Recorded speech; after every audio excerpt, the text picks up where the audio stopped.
Let's do it. All right. Okay. I'll count us down since we have, since we're already recording. Okay. Ready. 3, 2, 1.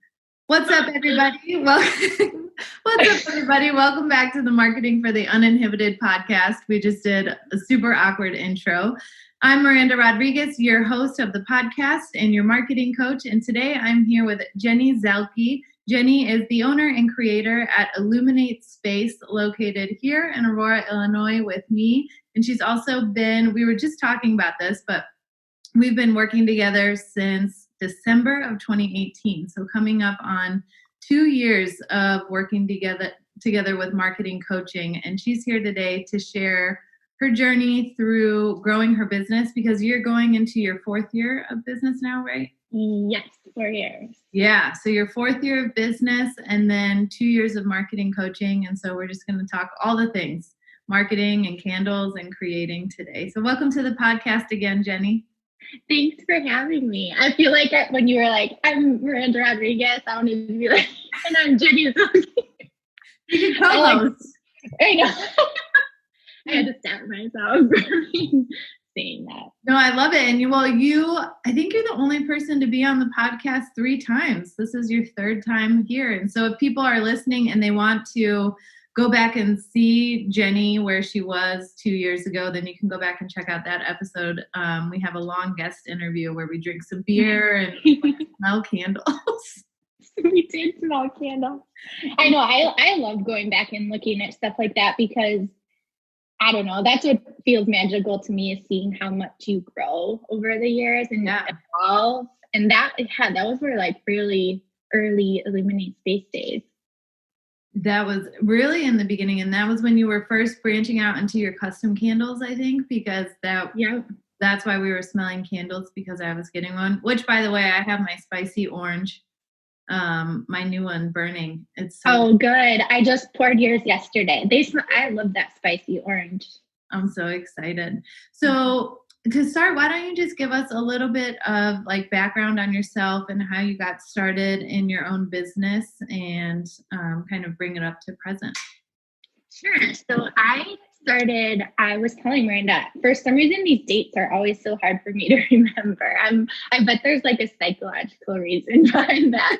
But in December 2016, my friend was over, and I've always loved just making my own decor, like DIY decor. It really started because we got married really young in college and had kids really young. And so we just didn't have money. So I would always just make my stuff. And that, I always say I was like before the Pinterest. Yeah. And so I would just make stuff because I loved it. And my friend was there, and it was around Christmas time. And she's like, will you just make that full little setup right there for me and I'll pay you? And I just remember that something clicked in me, like, I feel like I could do this. I love doing it and I could make money doing it. So that first year, I just made decor and sold it. I started on Etsy, just listing different decor vignettes. I called them vignettes. And for that year, that's what I was doing, was making decor. Then something that next like fall, I feel like candles would go really well with these vignettes. So I remember just teasing it out on Instagram, like, hey, would anybody be interested if I started making candles? And I was also very into like natural, holistic, essential oil things. Like I'd already been doing roller bottles. So I was like, I'm going to try to make them with essential oils and soy.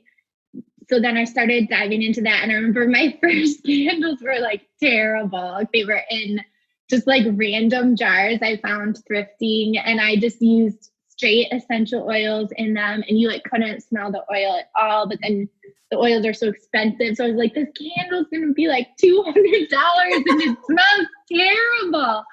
So I just kept like researching and watching lots of tutorials and reading. There are books for candle makers, which makes me laugh. But I just went down this like educational journey to try to perfect this candle. And I launched that. I did a pop-up market downtown Aurora for like, it was like the Stoke Island fall something. It was just one day. And I was like, I'm just going to make, I think I made 12 big candles and 12 small candles. And I was like, I'm just going to see if people like them. And they did. I remember they sold out and I was just ecstatic. And from there, candles really just like took over Illuminate Space. I still love to do the decor because I feel like that's what really gives me life, is like making something new out of something old. But the candles, it just makes sense. So I just started to follow that and just follow where the candles took me. So that was December 2018. No, that was December 2017. And then as that really grew, because the candles really did make Illuminate Space take off, then I was like in over my head. I felt like with some stuff, and that's when I heard about you. And I was like, I feel like I need Miranda's help just to sort through some of this stuff that's all jumbled in my head. So yeah, because that's when I reached out to you. And we did, so I think we met initially, we did the Jumpstart. And then I don't think we moved directly into one-on-one coaching, right? I think you took that and you worked with it a little bit. And then, am I remembering this right? So that was December 2018. And then February 2019 is when your Aurora candle really took off. Right. So the Jumpstart I did with you, because I remember just not knowing.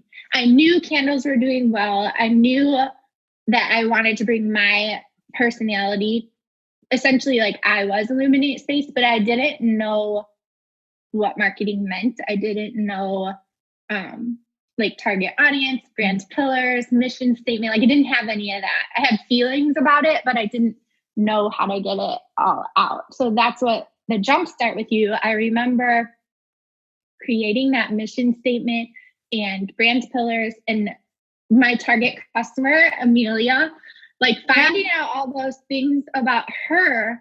Then I just remember that helped like make everything fall into place in my head of, I just always pointed back to that, to Amelia.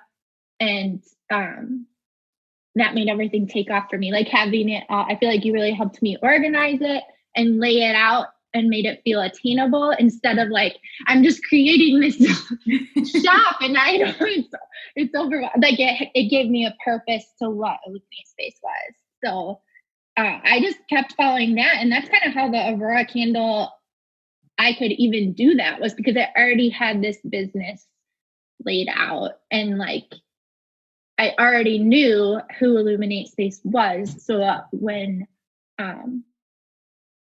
the Aurora candle came about, like it made sense with my target audience and my And you, a word that's been coming up a lot lately that I'll probably record a podcast on it this week is preparedness, like being prepared. And I feel like you were growing when we got together. You were already marketing your business, but you were ready to like get more specific and more strategic with it. And then of course your target audience was a big factor, but I feel like you knew you had to get more prepared for growth, because you were not like where you were at as far as your organization and your structure. Like it wasn't sustainable for long-term growth in your business. And we knew at that time that you had big goals of like, you told me then, which is 2 years ago, and it's so crazy that you wanted to have your own shop. And now fast forward, and you do have your own shop. And so that's what I find. Like, I just love, I will never delete any of my like old Instagram. You can go back and see all my different labels, everything I learned. And that's what I love when brands, you can see their whole trajectory, because I mean, none of us start out like knowing everything and having it all perfect. And I feel like each time trying something and then tweaking it the next time, like I still do that in everything that I do. And I feel like, creating those systems that really helped me. So I remember we started doing those systems of like, batching. So, which it sounds so simple, but like that was life altering to me to even have you tell me like, how about on Tuesdays you do this? And I went like, that changed everything for me. So then I was as my business grew. So let's say labeling is Tuesdays, even though that started as like a small piece, it still worked. Like, the size of my business still works with those batching systems. And it takes a lot of the work out of it because I'm not like scrambling to figure out what to do. And those early days, that was hard because I was still working my part-time job too. And so I felt very split. Like I couldn't focus just on Illuminate Space. Yeah. And I think at the time, that's why like your business and you, I think, were craving that organization because you knew that like you were struggling to get everything done. And so what we did was we implemented your like seasonal launches that everyone now knows and has come to like love and expect and look forward to. But just like a year ago, when would it, maybe a couple like even hearing you talk about it, it's so, because some of these things feel like, oh, this is just how it's always been. But it hasn't. Like I was all over the place for a while. Like even how I told you in our initial meeting, I want to have a shop. That dream went all over the place for a couple of years. And I was like, no, I don't want to have a shop. I'm going to be only online. Then I was like, no, I'm going to do subscription boxes. I don't know. Overall, I guess I would say like developing each of these systems, now it feels like it just works seamlessly, but it was a lot of hard work in the beginning, getting those all set up and like figuring out, okay, this didn't really work and pivoting or changing it and being okay with letting that go. Yes. And letting my audience see that one of my brand pillars is authenticity. So I've always been very open of like, okay, I messed this up. It didn't work. Or this is going great, so I'm going to add this in. And that's helped me to just be easier on myself of like, no one is expecting me to have this all down perfectly and to be like this all the time, but instead to like hold it with open hands and just follow the fluidity of it. That's helped me a lot. I like holding it with open hands. I always say like, hold it lightly, like don't be so tight and so stressed about it. And I feel like that's where people get confused about the structure and like the organization and having a schedule is like, it can seem, I guess on the surface, it seems restrictive because you're stuck to your plan, like you're committed to your plan. But ultimately, once you've executed your plan and you're just building habits. And so we just got you in the habit of like, this seasonal timeline where everything kind of worked backwards from your launch date. And now that you're in there, like you don't even think about it anymore. I know. And that's what's so awesome. I know. Because it was hard at the beginning, but like sticking to it and like the profit of it didn't come right away. So like sticking to that, there were some discouraging times, but ultimately like it's paid off so well. Like even in some of our meetings we're like, okay, do we talk about everything? Because now it's like everything's just in play and working. And I feel like what one-on-one coaching with you has helped me so much is, especially for my personality, knowing that you're watching it too. And it's like an accountability thing that I'm like, okay, I have to do this because I'm going to have to report to friends. Yeah, I think the accountability is huge. And it's the same, like if you've ever worked with a personal trainer and you're like accountable to them, or, people work with health coaches or life coaches or therapists. And it's like, there's usually some sort of homework. And so you don't pay someone to help you to then not do the work to like, And helped. Yes, because there's something about like someone else knows, so you can't just like make excuses and not do it. So that's helped me a lot. And you've always helped me, like I can tend to lean in my emotions a lot, especially with Illuminate Space because it's such a part of me. So like even then going to you with like, here's this situation that happened, and I'm all riled up and think it's this like the end all be all thing, and you're able to give a very unbiased, like neutral response to help me see it in a different lens, whereas I'm always going to go through the emotional lens of it because it's me. Yeah, let's talk about that a little bit, because that's something that we had to work a lot on, was like creating distance between Jenni and then Illuminate Space, so that when issues arose in your business, you weren't taking them so personally, because it's hard when it is a personal brand. You are the face of your business, and well, you've added some employees now, but even still, it's the family business. And so, like right. How, what tips or what worked for you to be able to create some distance there? Well, that's even just in like my personal life that I work on through therapy and coaching is, what's nice and mean really mean? Because I can tend to think conflict or like a problem that needs a solution is someone mean, or I don't know if I'm explaining that right, but I can add a different meaning to it. Then it's just like, hey, I need your help with the solution for this thing that I'm having. So it's helped me to work on it in my personal life, so then I can bring it to Illuminate Space and disconnect. Like, they're not saying, okay, I'm going to try to think of an example. Let's say a wick on a candle malfunctioned or something, and someone emails me and they're like, this candle isn't working, I'd really like you to fix it. Yeah. Instead of jumping in and being like, they're saying, Jenni, you're a terrible candle maker and I never want to buy from you again.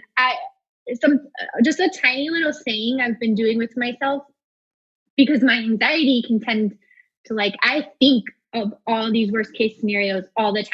Like, instead of automatically thinking someone's going to get this candle and really like it, I immediately think like, okay, they're probably going to get this and something's going to be wrong. And then they're going to go to me and I'm going to have to fix it. So something I've been telling myself is like, I know what to do if something goes wrong. Because I think I can spiral without realizing like, I know how to fix it and I can fix it. So that helped me a lot to separate myself from Illuminate Space in that way. And that when people make mistakes, right, I'm going to make mistakes. My candle isn't always there's sometimes things go wrong. Like, I know how to fix it and I can be kind and gracious and fix it for the person. I don't know. That sounds maybe rambling, but that's helped me a lot to be like, I know what to do and I can do it.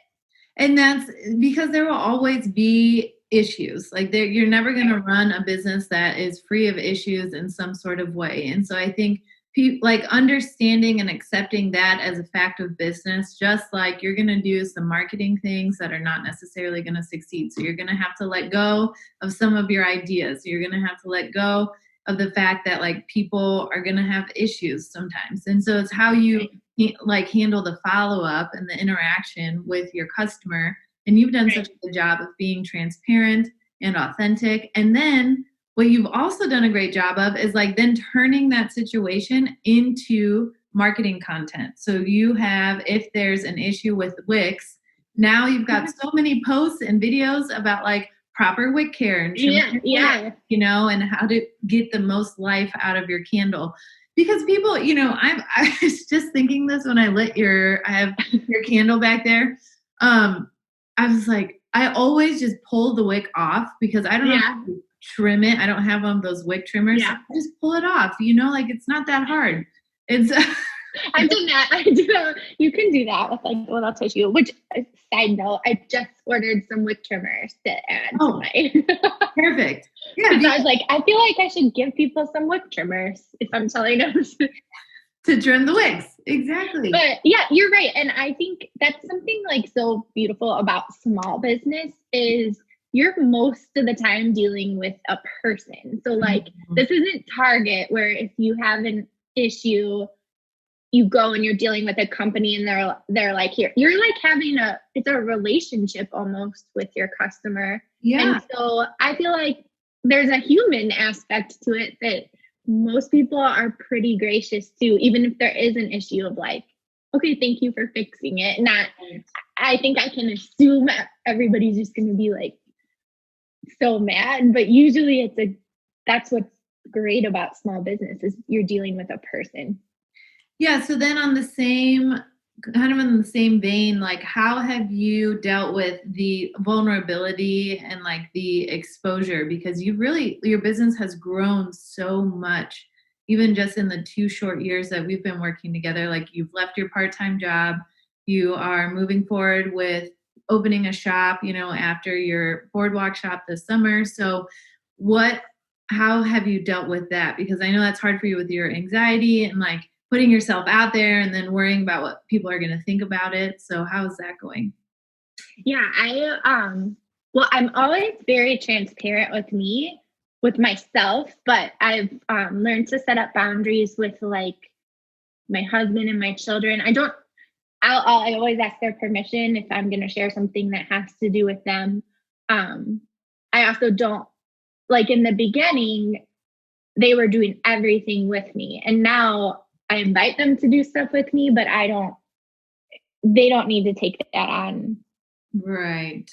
If they don't want to. So I'm careful about that. I think there's a difference between like being authentic and being oversharing. So I try to like, there's personal things like I won't share. I'm always going to something that's always important to me to share is my journey with anxiety, because I feel like that's really prevalent and it's not spoken about a lot. And especially because I present as a bubbly, like upbeat person, I also want to share the shadow side to that, because I've had to work through a lot of that. And what I have learned, I don't know what to say. Well, you've worked through a lot of it, but then you also have like brought people along on the journey. And so and so there's like, I'm always going to share like an inspirational post that you can learn from my life, but I'm careful about like details that I share, because I think there was a time, like just take Instagram, for example, Jenni Zielke Instagram would go into more personal details of my family and life. Whereas Illuminate Space, I'm going to give you like the broad idea and be authentic, but there's personal details that I know I'll just hold close to my people. And so I feel like I have found a better rhythm of that, of still being authentic, but keeping my private life private. Something I told someone this recently. I was like, I love to be like elusive and like make you guess of where I am, because I'll post pictures like 4 days later, so you don't know. Right. I loved it like that. I don't want you to know where I am or what I'm doing all the time, but I will share my life with you, if that makes sense. Yeah, that makes sense. And I think that's a good way of like setting boundaries, because it doesn't, and that's where I think social media can be so overwhelming for people, because they feel like every moment they have to have their camera out and they're like missing the moment. And it's like, you can take photos of the moment, you can even take videos of the moment, and not have to then like formulate a caption or a thought. Right. And that's helped me a lot, is not to put pressure on myself to post in real time. Something that helps me is like, so if I take a picture of something I really like, but I have to like feel the caption. I can't batch out my captions or like get them all ready, but then I won't post until like I feel that caption, if that makes sense. So it's usually like not in real time or when that thing or event happens. And that's helped me with my social media too, is not to put that pressure. For a while, I was putting this pressure on myself of like, every day at 9 a.m. you have to post. Sometimes I'm not feeling it. So I understand the necessity of like posting regularly and that kind of stuff, but I never put pressure on myself, because I never want it to be inauthentic to who I am. And if it becomes a burden, so I think we talk about planning all the time, like especially I do with clients. And then, so when we have our one-on-one coaching meetings, like you get a 4-week action plan and I don't tell you when to do anything or how to do anything. Like it's up to you to decide, which I think allows you some freedom and flexibility outside of bigger structures we're putting in place, like your batching of your process, like your candle making and bigger things. And so I think where people get caught up is like, I just went through this with my life coach with Tammy the other day and feeling like I was held hostage by my schedule.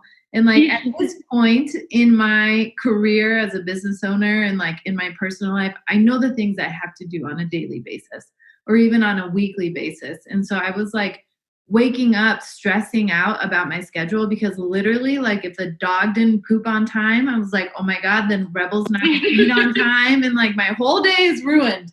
And so I had to like just toss it out. Like I know sometimes you just have to trust that you know what to get done. And that's where like having worked on our habits of planning and batching and doing all those things, like I know what I have to get done on a weekly basis for my personal life and my business life, as do you. So now we're just in the habit of it. And it felt so good this week and last week to not get up like and right away check my schedule in the morning. And more so like I have the big things, right? Of course, like this podcast or like meetings I have on the calendar. But outside of that, I'm not like scheduling every minute of my life. And it feels so good. And I think that's where people, like if you're feeling pressured or you're feeling like overburdened with things like posting on social media every day, like just let it go.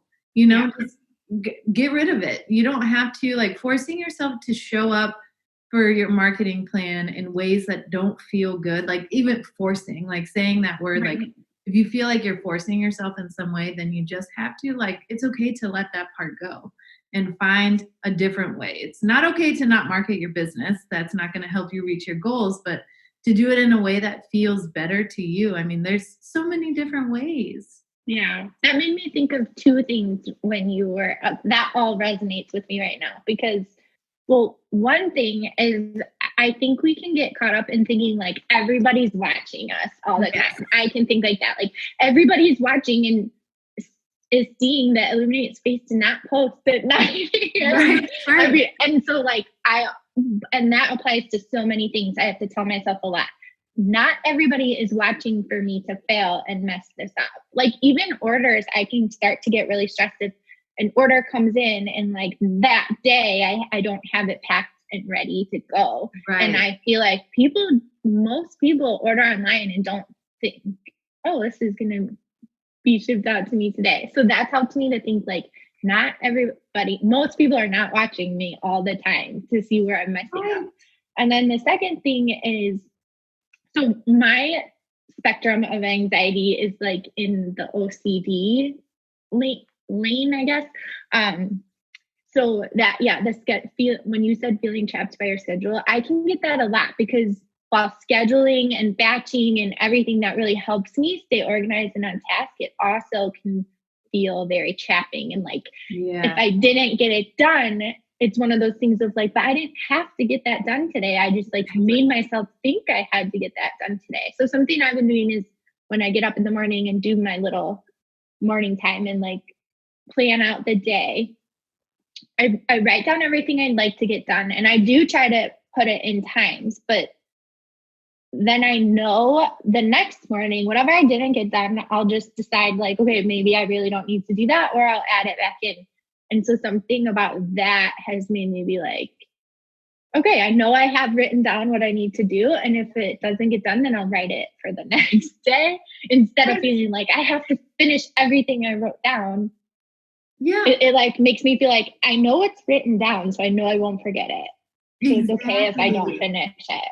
Yeah. And that's where I'm at too. And then it helps me think like, do I really need to do this today or not? And so at minimum, you can meet your daily deadlines. Like that's how I know the things I have to get done in a day. And outside of that, then obviously there are always extras like rolling to-dos. So you're like, okay, at some point this. And then sometimes if it rolls too much, I'm like, you know what, does this really I don't really have to. And that's happened to me a few times with things. There was something like I really wanted to get planted in the yard, and I kept like moving it from day to day. And finally I was like, I'm not going to plant this thing. So I'm going to stop adding it to my list. Exactly. And you could just let go of it. You're like, you know what? Next year. We'll do it next year. And the one thing we talked about in a meeting recently too was like building in more buffer time, which like it's just setting expectations with your clients up front. So like I found I was letting people know, like I was saying like, oh, I'll have this to you by the end of the day. And I'm like, no way. It's not going to happen. So now I say like, I'll have it to you by the end of the week. And so I just build in more buffer time because they don't care, in the same way. Or even just keeping them updated. Like, okay, I'm sorry, I didn't get it. It's something in that has really, I don't know why I didn't think I couldn't do that to tell people like, I'm sorry, I didn't get it to you today. I will get it to you. And they're like, okay. Right. And they just say, okay. And that's it. And because I think back to your first point where you think everybody's like watching and waiting for you to fail, like no one is paying attention. Like no one is paying as much attention to our lives and our tasks as we are. Right. And so it's like, if you're a day late, I don't like missing deadlines. So I'd rather just be upfront in the beginning and give myself more time than having to say like, I'll get it to you tomorrow and then not do it tomorrow and then push it. But so I try to curve that up front. But even still, there are times where I'm like, sorry, I didn't get this to you. Like, I just remember this morning, I'm like, oh my gosh, I never sent that email. Okay, I better send it, and like, and that's it. No one got mad. No one came back to me and left me like a bad review. And even still, if they do, like, we're human too. And so, yeah. And that's what I think, like, I need to give other people capacity to be human too. And like, everybody kind of I think it's a very common thing to feel like you're pulled in a lot of different directions. So they're probably feeling like that in some way of their life of like not getting everything done. So I'm sure they're going to be understanding of when I'm like, I'm sorry, I didn't. Right. Get it done for you.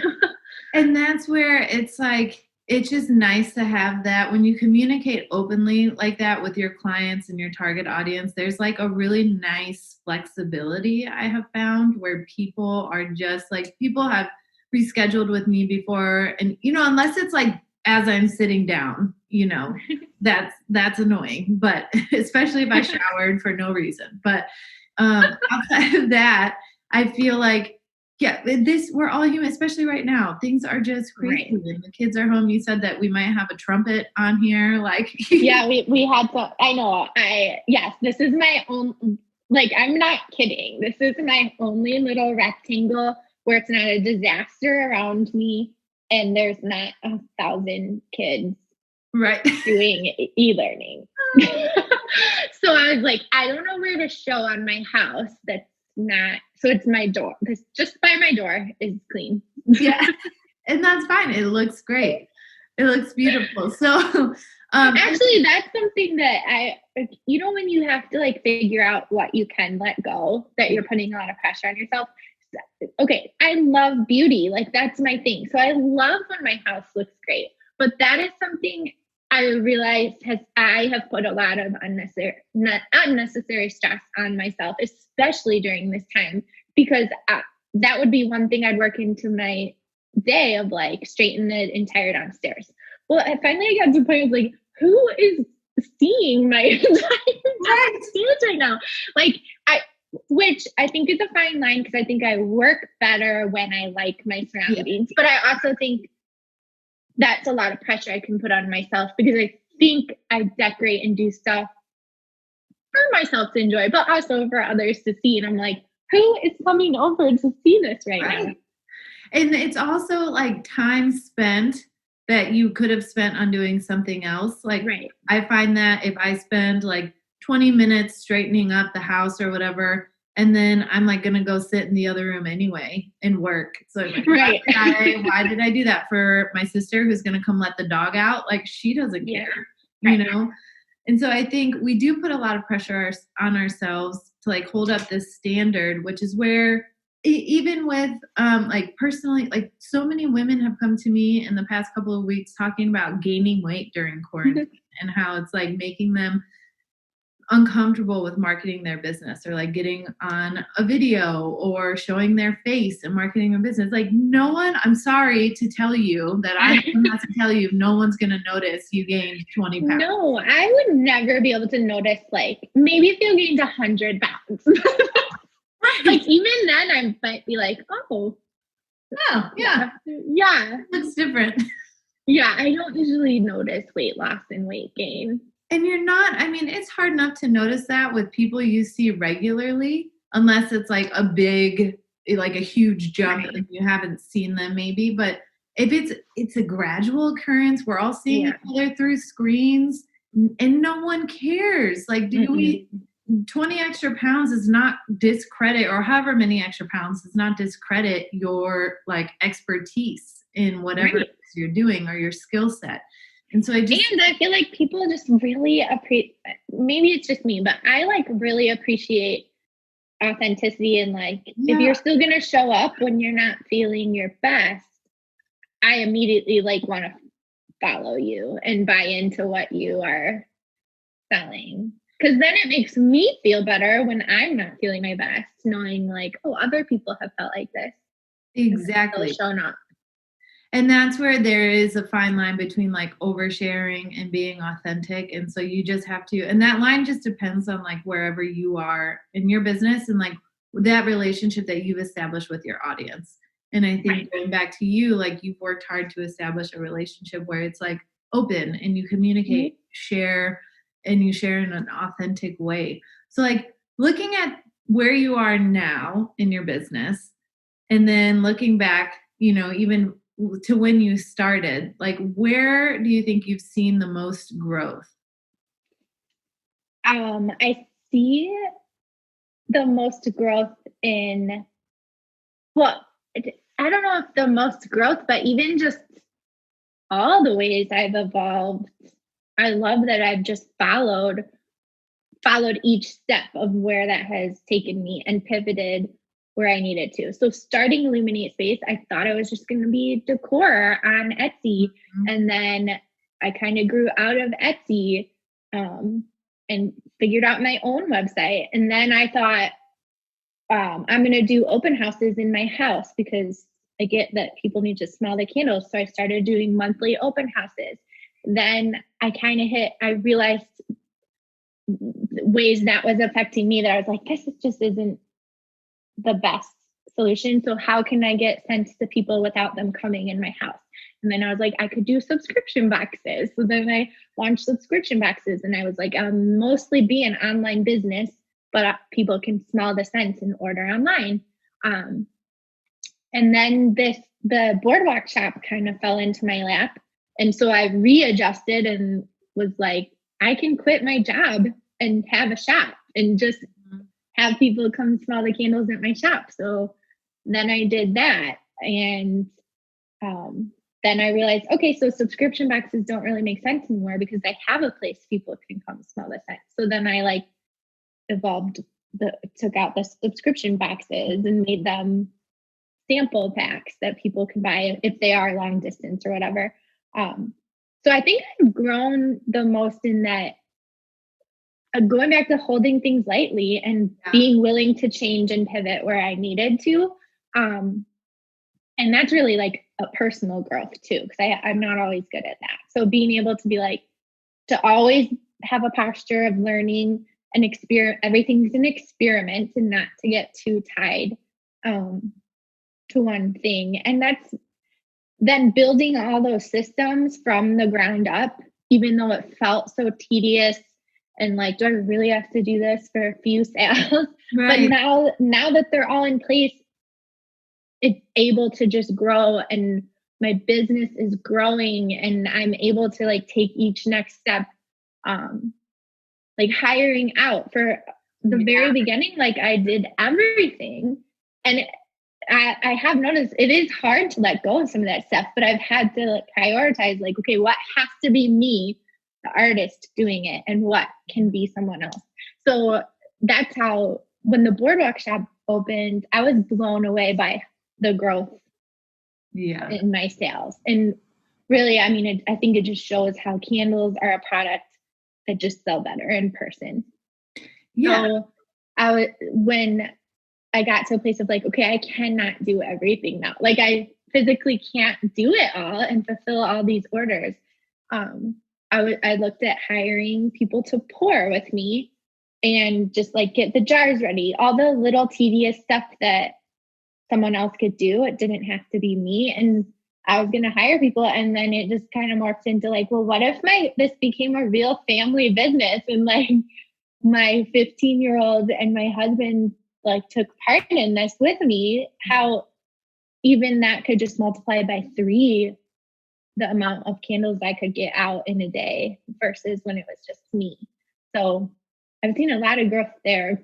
Whereas I never imagined, I remember always like listening to podcasts and stuff of businesses of where they like rented a warehouse and they had employees. And I was like, I can't even imagine doing that. And like you follow your steps, you work hard, your business just grows, and you do get to that point where you're the one renting a warehouse and hiring people. So I think I'm just kind of like riding that roller coaster right now and soaking it all in, but it's really exciting.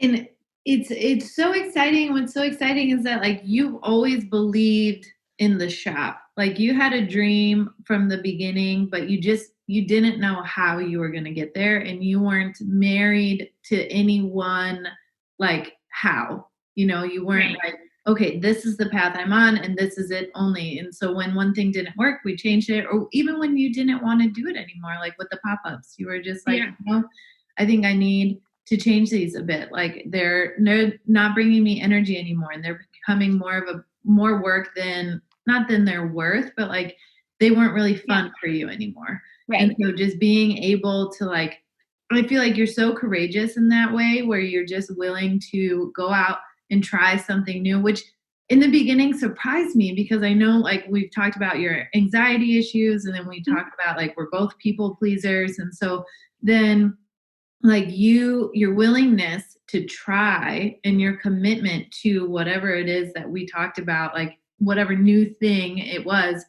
I didn't have to quite, worry about that. Like I knew you were committed. I knew in the long term you believed in your goal. So it's just a matter of like figuring out the right path, and then being okay to switch paths along the way. And like that has just, you were so open to it and have been the whole time, that I think people miss like that belief part, and why it's so important to have long-term goals, because otherwise it's almost like, what's the point of your business? And that's where you just have to ask yourself. Right. Thank you. Yes. Thank you for that. I appreciate it. I feel like that is something I just always want to be courageous and open to other ideas, because my ideas aren't always the ones that work. So I'm always up for trying new things. And I feel like it helps me, and I struggle with this very regularly. I have to come back to it, of like staying in my own lane. Yeah. And looking at my own journey, because everybody's journeys and business plans and everything look different, and that's okay. Like there's room for everybody. And I can kind of think, like I can see this all going great. And then the minute I like look over and someone else is doing it different and it's successful, then I feel I like flounder, and I feel like maybe I'm not doing the right thing. But I always just have to come back to like, this is my plan and my journey, and it's going to look different than other people, but it doesn't mean it can't be successful for me. So yeah, like staying in my own lane helps me to be courageous and do those things. Yeah, 100%. And I think that something that is a constant practice for all of us. It's not just like a one-time like switch you flip and you're like, okay, now I no longer care about what anyone else is doing. Like it's every time you start to veer off, you're like, oh no, we have to come back. Like this is my lane. And and you can get caught up. It's good to understand like what other people are doing in your industry and to kind of have a pulse on the industry. But I also think you can get really caught up and like overconsumed with like the competition aspect Right. of trying to compete with someone who's doing it differently and on their own path. And ultimately, like we don't even know all the time what other people's goals are for their Right. businesses. And so I think Right. just letting that go has been freeing for you. And I know for me too, to just like let go of other people's lanes. And just like when I ran track for a very brief moment in my younger days. And there was like, they always told you like, what was it? Eyes down, head forward, because you're always looking like, or head down, eyes forward. Yeah, that's what it is. Because you always just want to be like focused on getting to the finish line in your own lane. But if you're constantly like checking behind you, you're actually wasting energy, which is the same thing when you're doing that like figuratively and like constantly checking in other people's lane. Like you're taking away time and energy from your business and your audience and your creations to then see what other people are doing. And then it halts your progress, right? Because now I'm like, oh my gosh, they're coming up. They're so close. And one time I got into this like elbow match with this girl. And really, had I not even looked, I would have just beaten her because I would have been able to gain enough speed at the end, but I got caught up with her. And so I feel like that's such a good metaphor for like business. And that's really good. You should do a video of that on your Instagram. Okay, I will. That was a good one. Something that for me too is just to remember that there's room for all of us. Like, yeah. And I will never stop coming up with creative ideas. Did you watch The Office? Are you a The Office fan? Okay, so when Michael Scott starts his paper company and he's like negotiating the buyout, and he tells David Wallace, if you buy out this company tomorrow and make a new paper company, I'm like no shortage of names. I'll just keep making a new paper company. And that sticks with me of like, because especially, well, I don't know, that makers, like you can overlap a lot in the things you're making and it can feel like, oh my gosh, you stole my idea. But really, like, if I'm focused on people stealing my ideas and being resentful of that, then I'm not being creative. And I will never have a shortage of, I just keep coming up with creative. So like and it goes back to holding lightly, like even my ideas, like hold it lightly. If someone else does it, think of something new. And so that's my metaphor, the Michael Scott paper. Yeah, I love that too. And if someone else does it, who cares? Like that's where your relationship with your audience is so important, because you want them to be buying from you because they have a relationship with you, not of course, like you want to have a good product or offer a good service. And ultimately, like now I think sometimes your candles precede you, like your brand precedes Jenni, the person, which is a great place to be. But in the beginning of your business, like you represent your brand all the time. Like you're the one out there talking about it and being about it, and people like those relationships personally are what grew Illuminate Space. And now you're to a point where the brand speaks for itself. And so marketing is a process. Like it's not just a one-time thing you do and you're like, okay, cool, now we're successful. But like it's just not how it works. And I think you've done a good job of, however uncomfortable or challenging, like leaning into that whole process and really understanding that it is a process. So now that we're kind of towards, we've been talking for almost an hour. Can you believe it? It's crazy. Time flies when you're having fun. I know. So what is one piece of advice you'd like to share with any solopreneurs out there in the beginning of their journey? Well, I guess just like recapping the things that we've talked about, the two mega ones for me was just holding everything lightly all the time and being willing to change, and know that there are days you're going to feel like this is all terrible and everything sucks. There are days that you're going to feel like this is amazing and so wonderful, and just to like flow with those and not get caught up in either the high or the low, and just to follow that. And then seriously, just sticking to who you are, staying in your lane, knowing that each path looks different and each are valued, and don't worry about what other people are doing. Do you. And that's just a choice you make. You just Yeah. have to choose not to worry about it. And then one other question I had for you, which is like kind of a side note, but how do you think like personally going to therapy and having life coaching has affected your marketing?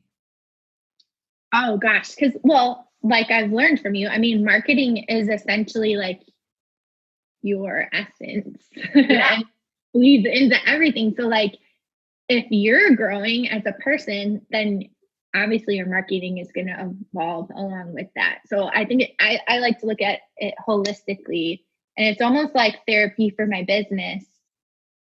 I'm doing therapy on myself. And so then it just all flows together. Exactly. And because that's a common theme with all of my clients is that they're either in therapy or they have life coaching, like they have a dedicated like personal practice to improving themselves in some way. And so I think it's always good for people, good to talk about, because I think it is deeply like marketing is personal and it's going to bring up any baggage you have because you're putting yourself out there and you're being vulnerable and taking risks. And so I think it's good to have any extra support that you can. Definitely. Thank you so much for being here. Is there anything else you want to add? Thanks for having me. I don't think so. I think everybody should hire Miranda because she's helped me so much. Thank you. And I have your candles burning all over the place, and that's your planter right there. That was one of my OG creations. I love it. I love it. My plant is a little sad, but we'll that's fine. Okay. Thank you so much for being here. I really You're appreciate welcome. it. Thank you for having me.